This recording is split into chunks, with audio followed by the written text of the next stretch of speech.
ರಾಜ್ಯಪಾಲರು ಕೇಂದ್ರ ಸರ್ಕಾರದ ಕೈಗೊಂಬೆಯಾಗಿದ್ದಾರೆ. ರಾಜ್ಯಪಾಲರ ನೋಟಿಸ್ಗೆ ಹೆದರಲ್ಲ, ಜಗ್ಗಲ್ಲ, ಬಗ್ಗಲ್ಲ. 136 ಶಾಸಕರ ಬೆಂಬಲದಿಂದ ಸಿಎಂ ಆಗಿರೋದು ನಾನು. ರಾಜ್ಯಪಾಲರ ವಿರುದ್ಧ ಸಿಎಂ ಸಿದ್ದರಾಮಯ್ಯ ಗುಟುರು ಹಾಕಿದ್ದಾರೆ. ರಾಜ್ಯಪಾಲರ ನೋಟಿಸ್ಗೆ ನಾನೇಕೆ ಹೆದರ್ಲಿ? ಟಿಜೆ ಅಬ್ರಹಾಂ ಒಬ್ಬ ಬ್ಲಾಕ್ ಮೇಲರ್. ದೂರಿನ ಪರಾಮರ್ಶೆ ಮಾಡದೆ ನೋಟಿಸ್ ಕೊಟ್ಟಿದ್ದಾರೆ. ಕೇಂದ್ರದ ಜೊತೆ ಸೇರಿ ಸರ್ಕಾರ ಅಸ್ಥಿರಗೊಳಿಸಲು ಪ್ರಯತ್ನ ಪಡ್ತಾ ಇದ್ದಾರೆ. ರಾಜ್ಯಪಾಲರು ಅಧಿಕಾರವನ್ನ ದುರ್ಬಳಕೆ ಮಾಡಿಕೊಂಡಿದ್ದಾರೆ. ಇದಕ್ಕೆಲ್ಲ ನಾನು ಹೆದರಲ್ಲ, ಇದನ್ನೆಲ್ಲ ಎದುರಿಸಲು ನಾನು ಸಿದ್ಧ. ರಾಜ್ಯಪಾಲರ ವಿರುದ್ಧ ಸಿಎಂ ಸಿದ್ದರಾಮಯ್ಯ ಕೆಂಡ ಕಾರಿದ್ದಾರೆ. ಈ ಸಂದರ್ಭದಲ್ಲಿ ರಾಜ್ಯಪಾಲರು ಕೇಂದ್ರ ಸರ್ಕಾರದ ಕೈಗೊಂಬೆಯಾಗಿದ್ದಾರೆ. ರಾಜ್ಯಪಾಲರ ನೋಟಿಸ್ಗೆ ನಾನು ಯಾವುದೇ ಕಾರಣಕ್ಕೂ ಹೆದರೋದಿಲ್ಲ ಅಂತ ಹೇಳಿ ಬಹಳ ಸ್ಪಷ್ಟವಾಗಿ ಹೇಳಿದ್ದಾರೆ.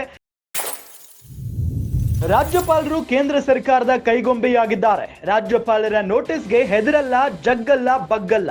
136 ಶಾಸಕರ ಬೆಂಬಲದಿಂದ ಸಿಎಂ ಆಗಿರೋದು ನಾನು. ರಾಜ್ಯಪಾಲರ ವಿರುದ್ಧ ಸಿಎಂ ಸಿದ್ದರಾಮಯ್ಯ ಗುಟುರು ಹಾಕಿದ್ದಾರೆ. ರಾಜ್ಯಪಾಲರ ನೋಟಿಸ್ಗೆ ನಾನೇಕೆ ಹೆದರ್ಲಿ?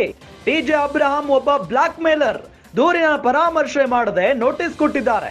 ಕೇಂದ್ರದ ಜೊತೆ ಸೇರಿ ಸರ್ಕಾರ ಅಸ್ಥಿರಗೊಳಿಸಲು ಪ್ರಯತ್ನ ಪಡ್ತಾ ಇದ್ದಾರೆ. ರಾಜ್ಯಪಾಲರು ಅಧಿಕಾರವನ್ನ ದುರ್ಬಳಕೆ ಮಾಡಿಕೊಂಡಿದ್ದಾರೆ.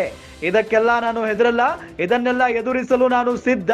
ರಾಜ್ಯಪಾಲರ ವಿರುದ್ಧ ಸಿಎಂ ಸಿದ್ದರಾಮಯ್ಯ ಕೆಂಡ ಕಾರಿದ್ದಾರೆ. ಈ ಸಂದರ್ಭದಲ್ಲಿ ರಾಜ್ಯಪಾಲರು ಕೇಂದ್ರ ಸರ್ಕಾರದ ಕೈಗೊಂಬೆಯಾಗಿದ್ದಾರೆ.